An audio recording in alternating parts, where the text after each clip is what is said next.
sumamba, magpasalamat sa ating Panginoon. Tayo na kumanta, sumayaw sa saliw ng tugtugan, kay inang pagmasdan ang nagkakaisa at sama-sama magkakapatid.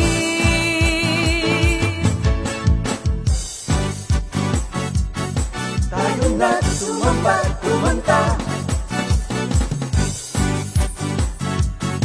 tayo na sumamba, sumayaw kay Jesus. Kayo na at sumamba, magpasalamat sa ating Panginoon. Tayo na kumanta, sumayaw sa saliw ng tugtugan, kay inang pagmasdan ang nagkakaisa at sama-sama magkakapatid. Kay Jesus ang iyong problema. Magdasal, maghintay, magtiwala. Sa oras ng pangangailangan, si Jesus ang katugunan. Si Jesus ang ating Panginoon, kailanman di kanya iiwan. Si Jesus ang ating Panginoon, kasama sa lahat ng oras.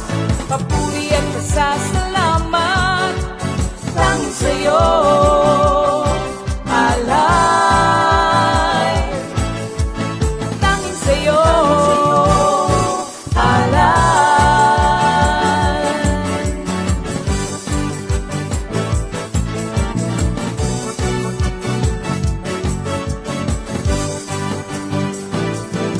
Si Jesus ang ating Panginoon, kailanman di kanya iiwan. Si Jesus ang ating Panginoon, kasama sa lahat ng oras. Si Jesus ang ating Panginoon, kailanman di kanya iiwan. Si Jesus ang ating Panginoon, kasama sa lahat ng oras. Papuri at pasasalamat tanging sa'yo, alay. Tanging sa'yo, alay.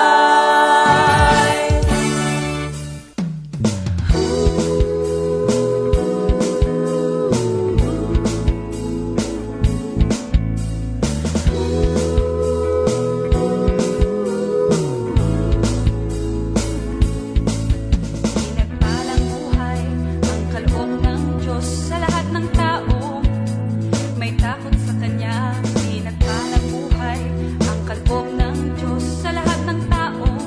Nagtitiwala. Praise the Lord. Hallelujah. Glory to God. Amen. Purihin ng dakilang Diyos. Once again, welcome to our midweek Bible study, mga kapatid. Patuloy tayo magpuri at magpasalamat sa ating Panginoon sa kanyang dakilang katapatan sa atin. Amen? Tayo po'y manalangin, mga kapatid. Hallelujah, hallelujah, hallelujah. Purihin ka, dakilang Diyos Ama sa langit. Purihin ka sa gabing ito.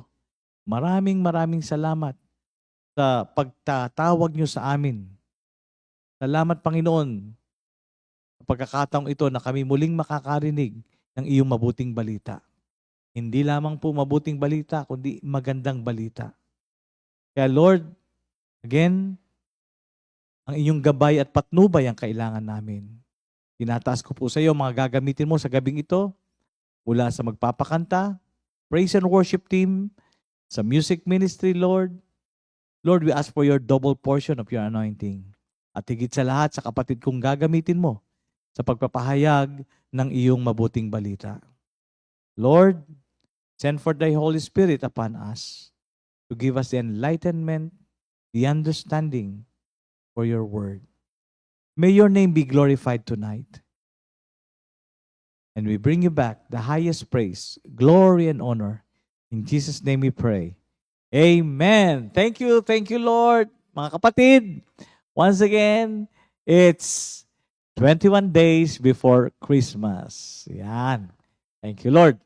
Mga ilang announcement mo, mga kapatid. Last call for batch, for the second batch order ng mga t-shirts po ng ating Glory for His Glory this coming Sunday po, December 8. Kaya mga kapatid, mag-order na po tayo at good news, may kiddie size na din po tayo. Ibigay na natin yung yung sukat, hindi yung age. Ano po? Kasi minsan batang-bata yung age pero malaking bulas yung bata. Minsan naman medyo mataas ang age ng bata pero maliit naman. So, ang ibigay na po natin ay yung usual na binibili nating size ng shirts sa ating mga anak. Ano ha? Okay. And of course, hindi natin makakalimutan ang mga nagse-celebrate na mga kapatid natin ng kanilang special day. December 4, 2024.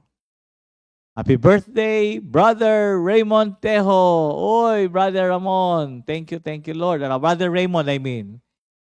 Happy birthday po, kapatid. And Sister Cory Mercado, ang kapatid ni Sister Jam. And lastly, Brother Josue Viduya.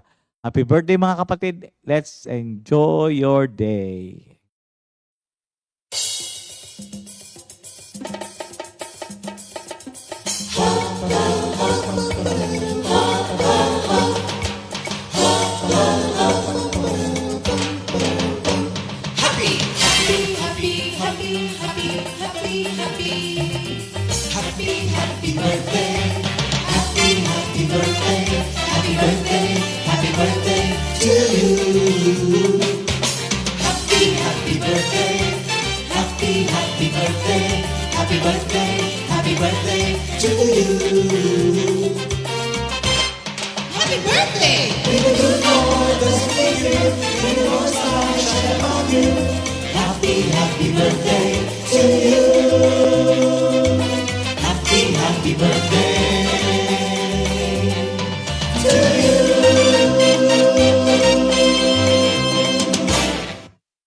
Hallelujah. Happy birthday and enjoy your day. Okay, let's get ready. Sabay-sabay tayong magpuri sa ating Panginoong Diyos. Let's welcome our praise and worship team. Hello po mga kapatid, ihanda na po natin ang ating sarili upang umawit at magpuri sa Panginoon. Hallelujah! Merry Christmas! Hallelujah! Kaya kayong mga nasa inyong mga tahanan ngayong oras na to, o nakasakay man kayo sa inyong mga sasakyan, sumabay po kayo ng pag-awit, ng pagsamba at pagpuri sa ating Panginoon. Hallelujah! Praise God! Thank you, Jesus. Mapalad ang mga taong sa'yo'y sumasamba. At sa pagsamba nila ay umaawit sila. At sa pag-ibig mo'y namumuhay sila. Palakpakan natin si Lord. Thank you, Jesus. Hallelujah. Hallelujah. At dahil hindi pa po tapos ang Pasko, tayo po'y umawit sa Panginoon Yes, ng pamaskong Lord. awitin. Pasko na naman, kapatid ko.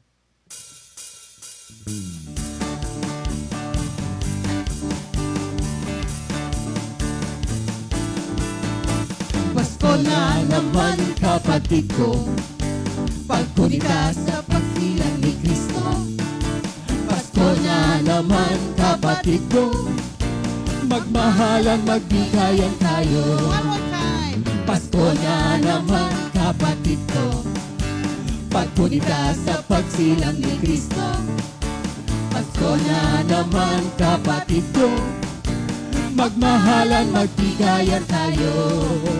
Ngunit huwag lamang kung Pasko, Gagawin ang lahat ng ito, ugaliin natin kapatid ko, Magmahalan magpakailanman. ngunit wag lamang kung Pasko. Gagawin ang lahat ng ito, ugaliin natin kapatid ko, Magmahalan magpakailanman. Pasko na naman. Pasko na naman kapatid ko, pagpunita sa pagsilang ni Kristo. Pasko na naman kapatid ko, magmahalan magbigayan Ngunit tayo. huwag lamang. Ngunit huwag lamang kung Pasko, gagawin ang lahat ng ito, ugaliin natin kapatid ko, magmahalan magpakailanman. Woo! Woo! Yes, Lord! Ba?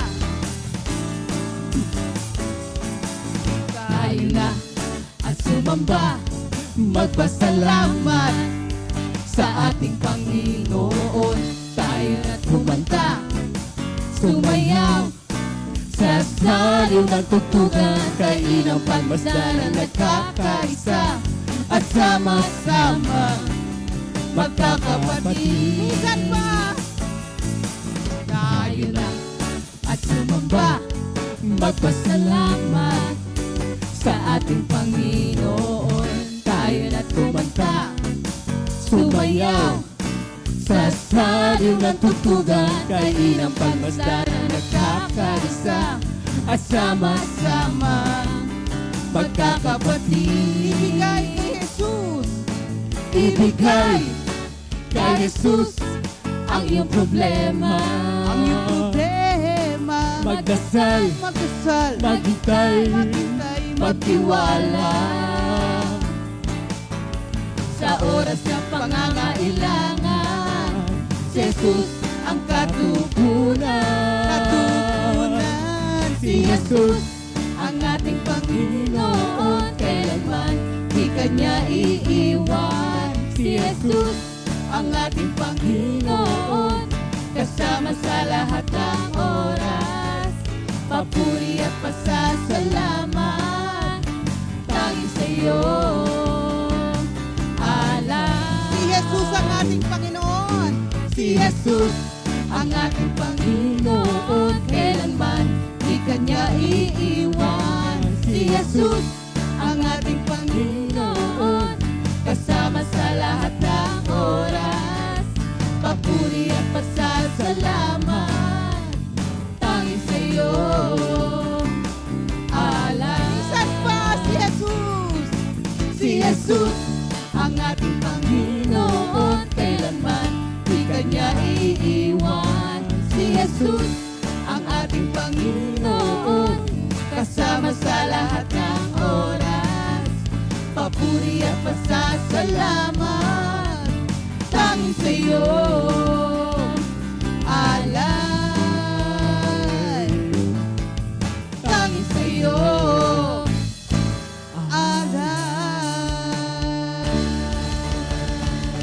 Hallelujah. Thank you, Jesus. Thank you, Lord. Praise you, Jesus.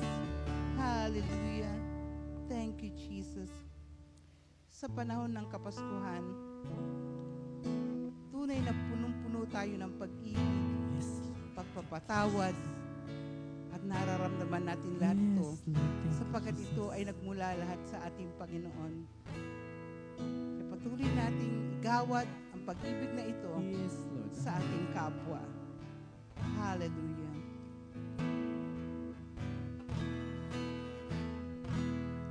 Pasko ay sasapi, pag-ibig ay ilapi sa bawat isang nananalig sa Diyos. Gaya mo'y hatid. Minsan pa, Pasko ay sasapi, pag-ibig ay ilapi sa bawat isang nananalig sa Diyos. Ligaya mo'y hatid. Pagtatalo ay limutin. Pagtatalo ay limutin. Pagpapatawad ay isipin. Damhin ang diwa ng Pasko, pag-ibig ng Diyos sa tao. Pagtatalo ay limutin. Pagtatalo ay limutin.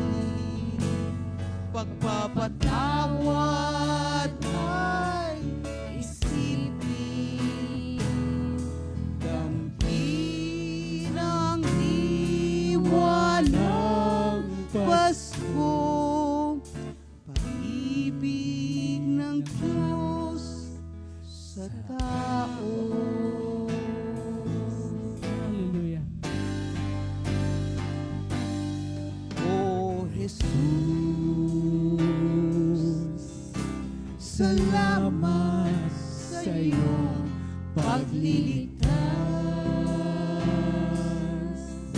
Salamat sa iyong kabutihan. Ang mabuting pastor ng aking buhay.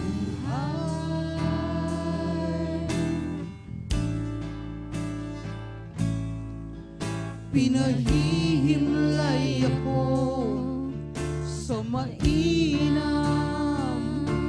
na pastulan. Hallelujah. O Jesus, ikaw ang aking gabay,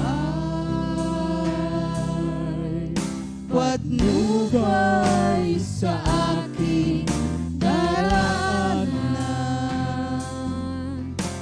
tugon sa aking dalangin. Hallelujah. Inaakay ako sa tahimik na batisman. Sasambahin kita, Panginoon. Sasambahin kita, Panginoon. Papurit parangal para sa iyo lamang. Kadakilaan mo'y ihahayag. Anumang lahi o dako ng mundo, sasambahin kita, Panginoon. Papurit parangal para sa iyo lamang. Kadakilaan mo'y ihahayag. Anumang lahi o dako ng mundo, sasambahin kita. Sasambahin kita, Panginoon. Hallelujah. Papurit parangal para sa iyo lamang. Kadakilaan mo'y ihahayag. Pagkat ikaw ang aming Diyos. Pagkat ikaw ang aming Diyos. Pagkat ikaw ang aming Diyos.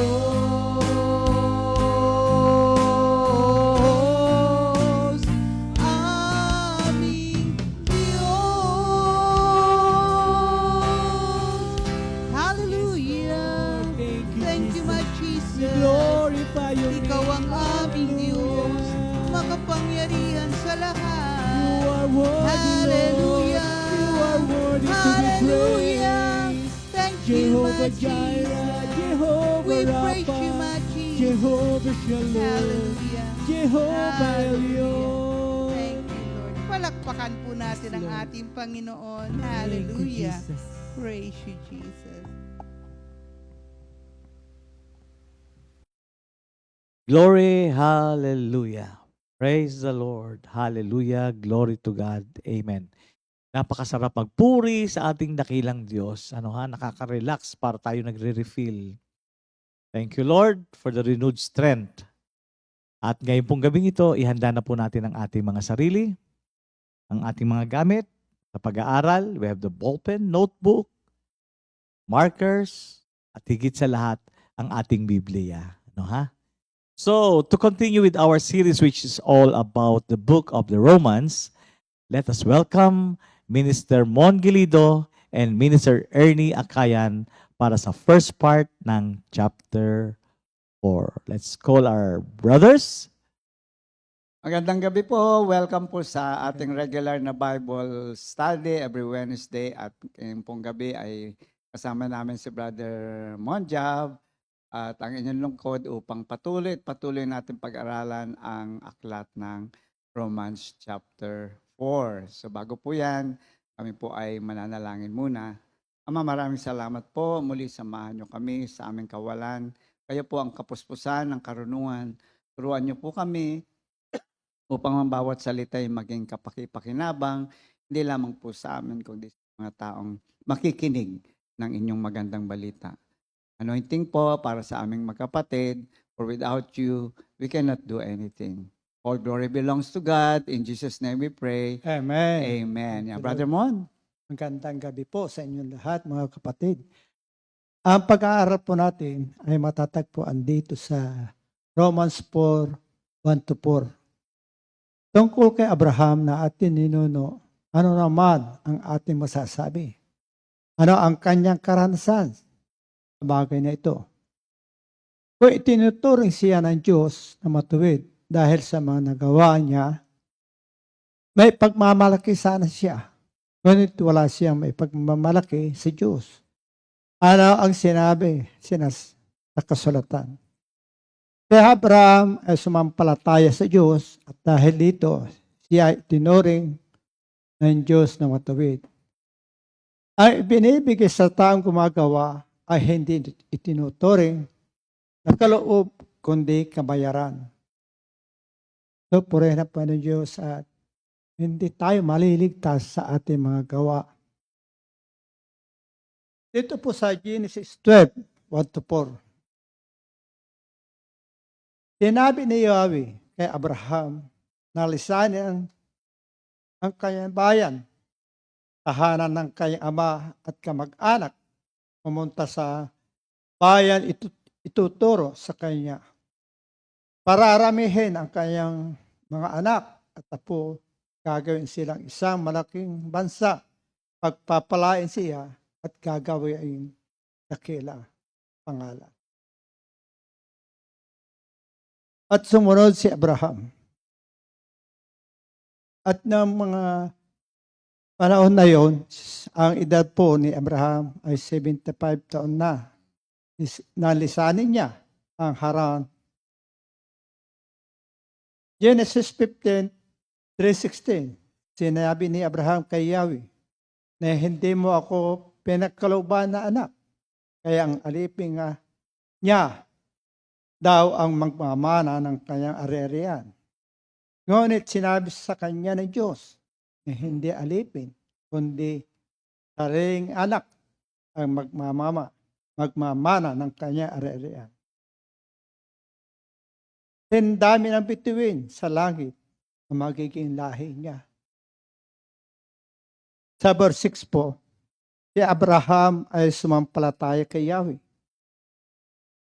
Genesis 22, nang sabihin ni Yahweh kay Abraham na ihandog ang kaisa sa niyang anak na si Isaac sa bundok ng Moriah, maaga siya ay bumangon at ininanda ang gagamitin sa paghandog, kahoy at asto. Sa Romans 4, 1-4, ay nagtuturo na binigyan tayo ng pinagkalooban tayo ng katwiran o ginawa tayo matuwid ng Diyos, hindi dahil sa atin mga ginawa, kundi dahil sa aking pananampalataya. Pagiging matuwid natin ay regalo ng Diyos para sa lahat. Sa Romans 3:22, ginawang matuwid ng Diyos ang lahat sa pamamagitan ng kanilang pananampalataya kay Jesus Kristo. Walang pakakaiba ang mga tao. Abraham is an example of justification by faith.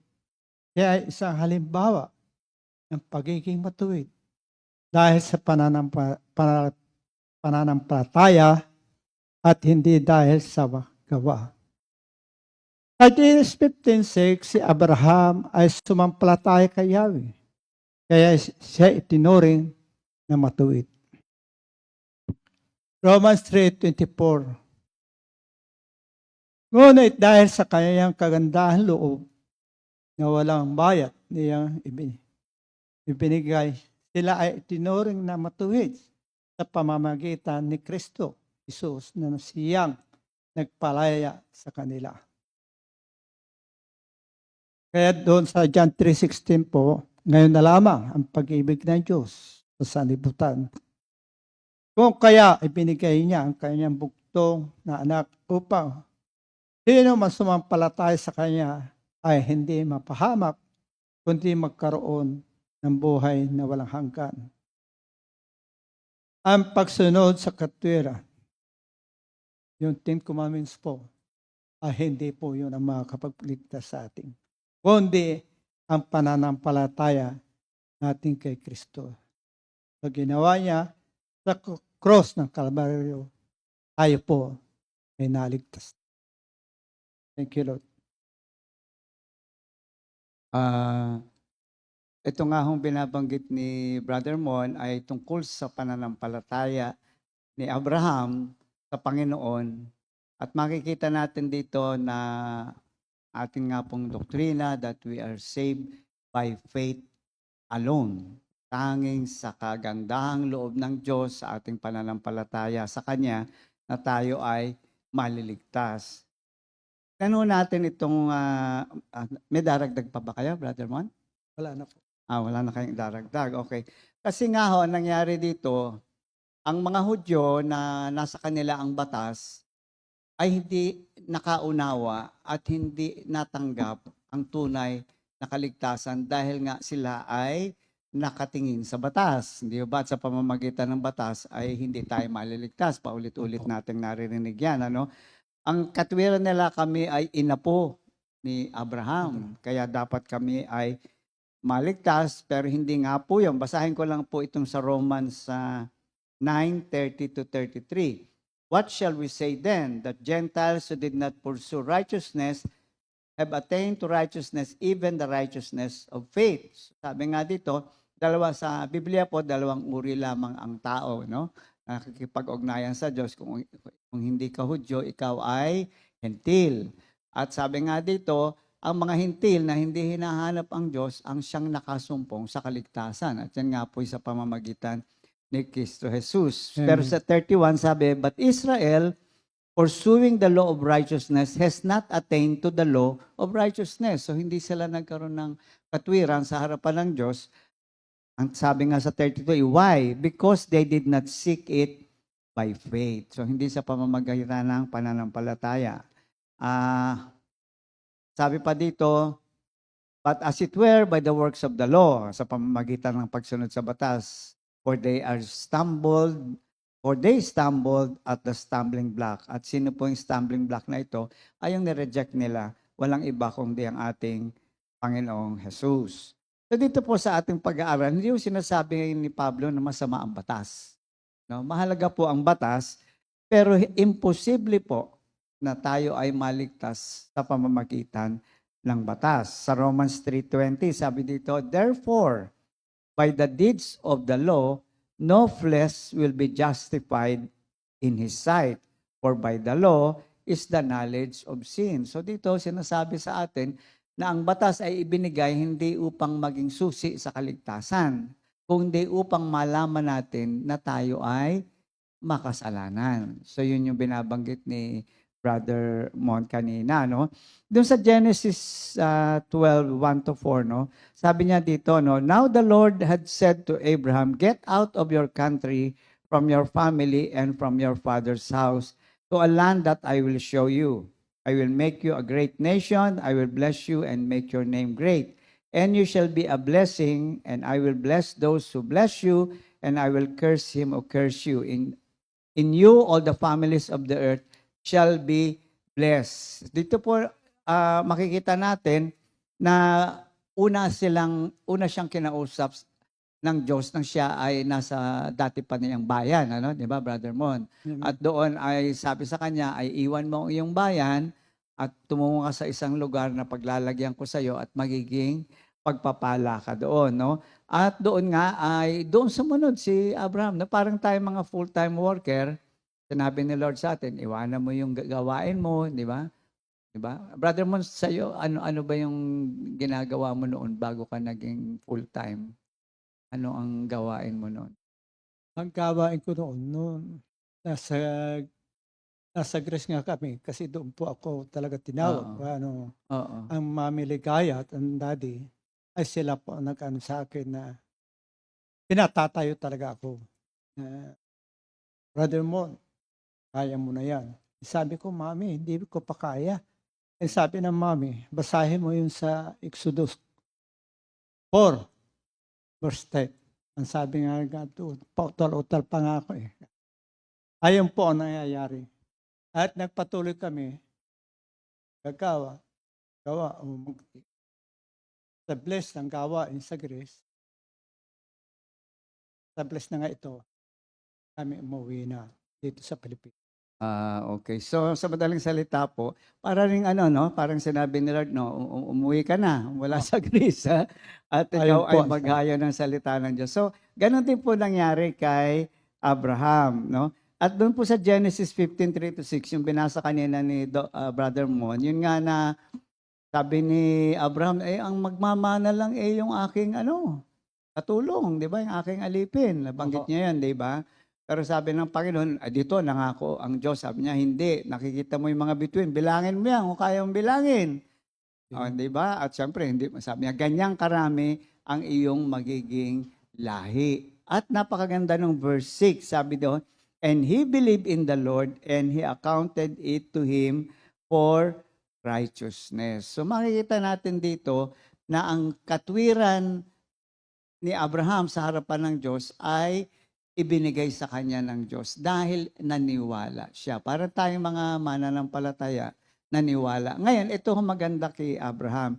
Siya po ay naniwala sa ating Diyos bago pa siya tinuli, bago pa yung circumcision. So dito makikita natin, hindi yung circumcision ang dahilan kaya siya naging kasiyasiya sa harapan ng Diyos. Ang circumcision ay pakikipagtipan niya sa ating Diyos na ang lahi ng Israel ay isang lahing parang pinili ng Diyos, no? The people of God, na kung saan ang kanyang pagkilos ay magaganap, di ba? At yan nga ay nangyayari sa atin. At alam nating sa kanyang buhay, lahat ng kanyang inapo, lahat ng anak at kanyang inapo ay, ang tawag dito ay tinuli, no? Ngayon itong pagtuling ito ay sinasabi ni Pablo ay a ritual circumcision na hindi nag-earn kay Abraham na tinanggap siya ng Diyos. So hindi yung pagtuli, ito ay yung ritual lang. Ang dahilan kaya siya tinanggap ng Diyos ay dahil naniwala siya, nagtiwala siya. At nagtiwala siya bago pa itong pagkatuli. No? So mahalaga po ito. No? Abraham found favor with God by faith alone before he was circumcised. Sa Genesis 12:13, no? Yung sinasabi mo nga, 75 years old pa lang siya, ay tinawag na siya, no? Ngayon, ang circumcision ceremony ay naganap nung 99 na siya. So, mahabang panahon, no? Na sa Genesis 12:13 pa lang ay tinanggap na siya ng Diyos bilang makatwiran sa harapan niya.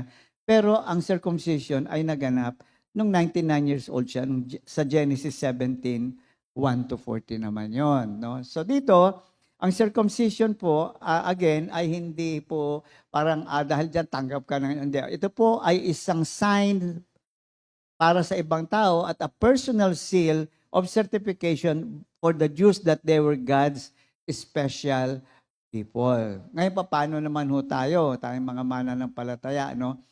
Ang sa atin po, we were circumcised in our heart. Yung puso po natin ang siyang pakikipagtipan natin sa Diyos nang tanggapin natin ang Panginoong Hesukristo, no? So ngayon ito ang parang dilema, no? Minsan sasabihin ng mga Kristiyano, ligtas na ako, pero minsan kini-question nila yung kanilang pananampalataya. Yung bang aking pananampalataya ay malakas upang ako, di ba? Is my faith strong enough na ako ay maligtas? Yan. Minsan doon ang tingin natin sa sarili. Parang nararamdaman ko yung pananampalataya ko ay hindi pa ganun kalakas, no? So, ito sa pag-aaral natin, nililiwanag po natin, ang Kristo ang siyang nagligtas sa atin, hindi yung ating feelings or action. Sa madaling salita po, hindi yung ating ginawa o gagawin ang dahilan kaya tayo nakatanggap ng tinatawag na kaligtasan. So, ito ay bunga ng pagkilos ng Diyos sa pamamagitan ni Kristo Jesus na tayo ay tinawag. At sa awa at grasya niya, nasumpungan natin ang kaligtasan.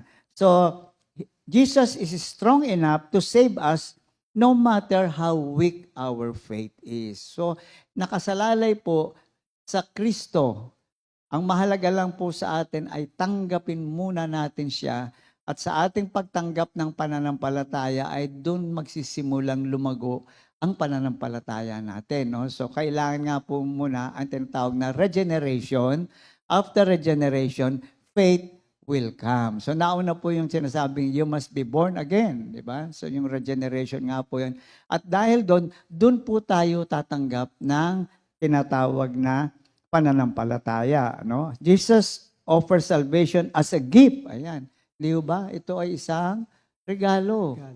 Isang handog sa ating lahat dahil hindi dahil sa malakas yung pananampalataya natin o ano pa man, kung hindi mahal na tayo, kaya nga tinawag na tayo, no? And we have not earned it through our own effort, no matter how powerful our faith is. Kasi masasabihin, ay, malakas ang pananampalataya ko, kaya ako ay magkakaroon ng kaligtasan. Hindi po yun, no? Ito po ay nakabase, hindi sa ating kayang gawin o kakayanan, kundi sa ano ang gagawin ng Diyos at ipinangako ng Diyos sa mga taong tatanggap sa kanyang anak na si Jesus. Kaya makita natin sa Ephesians 2:8-9, lagi naman ito nababanggit. Mahalaga kasi itong Ephesians 2:8-9 kasi dito natin makikita ang clear definition kung ano yung faith na tinanggap natin. No? May Tagalog ka ba niyan, brother? Basahin ko sa English, tapos basahin mo sa Tagalog. Ha? For by grace you have been saved through faith, that not of yourself, it is the gift of God, not of works, lest anyone should boast. Pakibasa po. Sapagkat dahil sa kagandahan loob ng Diyos, kayo ay naligtas sa pamamagitan ng pananampalataya. At ito'y kaloob ng Diyos, hindi mula sa inyo, sarili. Hindi ito bunga ng inyong mga gawa, kaya walang may pagmamalaki ang sinuman. So maliwanag po, hindi ito bunga ng ating gagawin or ginawa. Ito'y bunga ng kagandahang loob ng Diyos. Kaya pag sinabing regalo, hindi mo naman paghihirapan yun eh. Di ba? Pag sinabing regalo, bibigay sa iyo yun. Di ba? Magkano ba ito? Di ba? Kagaya ni Brother Mon, nakatanggap din siya ng kaligtasan sa pamamagitan ng inyong pananampalataya kay Kristo Jesus. At ang atin pong reaction dyan is that one of gratitude. Na magpasalamat tayo na tayo ay tinawag at pinili ng ating Panginoon. No?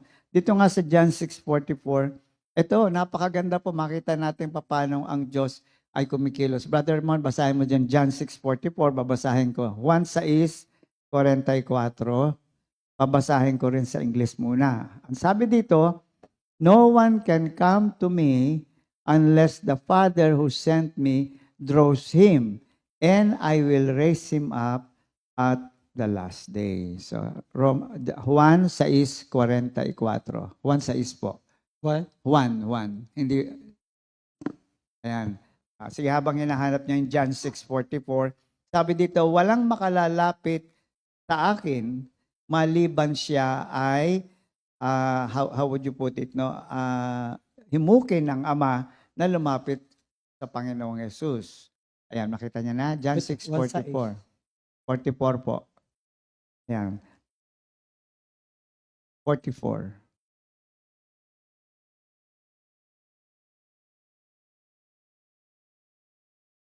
Ayan. Walang makakalapit sa akin maliban rin siya sa akin ng Ama na nagsugo sa akin at ang lumapit sa akin ay muli kong bubuhayin. sa huling araw. So maliwanag po dito, no? Ang Diyos pa rin ang kumilos upang tayo ay tumugon sa kanyang paanyaya. So this is grace, pure grace from the beginning up to the end. So wala talaga ho tayong may pagmamalaki at napakaganda ho ng pangako dito at bubuhayin ko siyang muli sa huling araw. So naroon po yung ating pag-asa, no? Naroon yung ating katiyakan na tayo ay makakasama ng ating Panginoon, no? Kaya minsan nakakalungkot pag tinanong mo ibang tao, saan ba ang iyong destinasyon? Sa langit ba? Ay, sabi, hindi namin malalaman yan kung sa langit o sa impyerno. Pag mamamatay ka na lang. Parang ganun. Hindi yun ang sinasabi ng salita ng Diyos. Maliwanag ang sinasabi ng salita ng Diyos na ang lahat ng nakipag-isa kay Kristo, bunga ng kagandahang loob ng Diyos, Ama, at nasumpungan natin ng Panginoong Yesus, ay naroon ang tiyak na kaligtasan, no? Hindi ito, gagawin ko ito, gagawin ko yun. Walang ganun. Kaya nga sabi dito, upang walang sino mang makapagmalaki. So ano ang role ng faith? Ito po ang hinahanap sa ating kasi minsan, ay malaki yung faith ko. Sasagutin yung panalangin ko kasi malaki yung faith ko. Ay hindi sasagutin yung panalangin ko kasi maliit lang yung faith ko. Ang faith po ay ito. Faith is believing and trusting in Jesus Christ and reaching out to accept His gift. So, ang sabi dito, ang pananampalataya ay ang paniniwala at pagtitiwala sa ating tagapagligtas na walang iba kundi ang Panginoong Yesus and reaching out, na patuloy nakikipag-ugnayan upang ang handog na ito'y maging ganap sa ating buhay. Kasi di ba sabi niya, ako'y naparito upang bigyan kayo ng buhay na ganap at kasiyasiya. So bahagi po ng ating faith life ay maranasan ito. Dito pa lamang sa lupa ay mararanasan na natin ang pananampalatayang yan. No? Sa Titus 3, 4-7 po, sabi dito, but when the kindness, basahin na rin po, Tito 3. Tito 3, 4 hanggang 7. Titus 3, 4-7. Basahin ko muna ho sa Ingles, But when the kindness and the love of God, our Savior, toward man appeared, not by works of righteousness which we have done, but according to His mercy, He saved us through the washing of regeneration and renewing of the Holy Spirit, whom He poured out on us abundantly through Jesus Christ, our Savior, that having been justified by His grace, we should become heirs according to the hope of eternal life. So sabi dito, bunga ng kagandahang loob ng Diyos at ang pag-ibig niya na ang ating tagapagligtas na si Kristo ay ating nasumpungan, hindi sa pamamagitan ng ating gawa o sa ating katwiran, kundi ayon sa kanyang habag. At ano ang naranasan natin, bunga ng kaligtasan ito? He saved us through the washing of regeneration. Ayan po yung sinasabi natin kanina. Sabi nga sa John 3:3, that unless a person is born again, he will never see the kingdom of God. So sa kagandahang loob ng Diyos, tayo po ay nagkaroon ng regeneration. Nilinis po tayong ganap.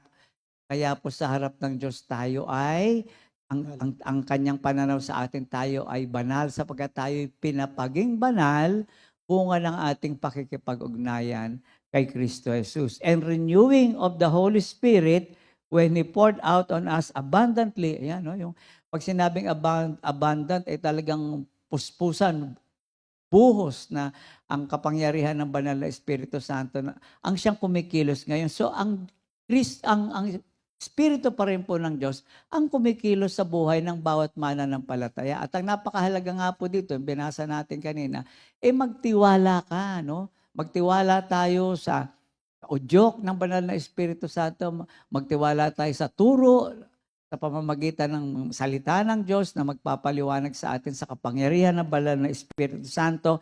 At sabi ba dito, He poured out on us abundantly through Jesus Christ our Savior, that having been justified, ayan, dahil tayo may katwiran sa harap ng Diyos, bunga ng kanyang kagandahang loob, tayo'y tagapagmana ng isang buhay na walang hanggan. Maganda sa Tagalog, babasa natin kay Brother Mon. Titus 3. Titus 3, 4 to 7. Yan, dahan-dahan yung basahin. Titus 3, 4 to 7. Ngunit na mahayag ang kabutihan at pag-ibig ng Diyos sa ating tagapagligtas. Iniligtas niya tayo, hindi dahil sa atin mabubuting gawa, kundi dahil sa kanyang habag sa atin. Tayo niligtas niya sa pamamagitan ng Espiritu Santo na naghugas sa atin upang tayo ipanganak na muli at magkaroon ng buhay na walang. Masagana'y pinagkaloob ng Diyos sa atin ang Espiritu Santo sa pamamagitan ng ating tagapagligtas na si Jesucristo upang tayo matuwid sa pamamagitan ng kanyang kagandahang loob at tayo maging tagapagmana ang inaasahan nating buhay na walang hanggan. So makikita natin dito sa pag-aaral natin that it is God who initiated our faith at ang Diyos din po ang magkakaroon ng kaganapan nito. Kaya nga po ibinigay sa atin ang kanyang mga salita, ibinuhos sa atin ang banal na Espiritu Santo, at tayo nasa iglesia, no? Sa ganitong gawain, upang patuloy na unang-una ay makilala natin siya. Napakahalaga noon. Malaman natin ang kanyang mga panukala. At higit sa lahat ay, alam nyo, Brother Mon, minsan ang problema ng Kristiyano na, wala pa rin katiyakan. No? So mga kapatid, sa pag-aaral para sabihin, ay faith lang pala. Sa totoo lang pagka may problema na at o kaya tayo nagkasala, no, tayo bumagsak, minsan nakakalimutan natin na grasya lamang ang dahilan kaya tayo nasa kalipunan ng pamilya ng Diyos. So, ang mahalaga po dito ay ma-realize natin na ang Diyos ay hindi tumitigil sa buhay ng isang taong pinili niya upang maranasan itong ganap yung habag at kagandahang loob ng Diyos. So, ang mahalaga po dito ay magpatuloy. Amen. Kailangan magpatuloy. Tayo po ay nasa mundong ibabaw pa. So, may mga mali, may mga kulang, nagkakasala pa. Pero ang tingnan po natin ay kung ang kagandahang loob ng Diyos na patuloy niyang ibinubuhos sa atin. Yung po ang aasahan natin kasi nga po, minsan nangyayari, para tayong taga-Galasya, by works pa rin. Sabi nga, hindi ba? Kayong mga taga-Galasya, nagsimula kayo sa pananampalataya, ngayon matatapos kayo sa gawa. Minsan tayo ganun, di ba? Performance level ba na, ay, ito gagawin ko para kay Lord, para i-bless ako. Ay, naku, pag hindi ko ginawa ito, naku, baka hindi ako i-bless. So, ang grasya po, ay hindi po tungkol sa performance natin. No? Do not hear what I'm not saying. Di sabihin, ay, di pwede nang gumawa ng mali. Hindi po. Unang-una po, ang mga taong tumanggap ng grasya ng Diyos, yung pananampalataya, kung totoo pong tumanggap, ang unang-una pong makikitang resulta niyan, ang bunga niyan, ay yung utang na loob ba? Yung gratitude na, thank you Lord na ako'y may kaligtasan.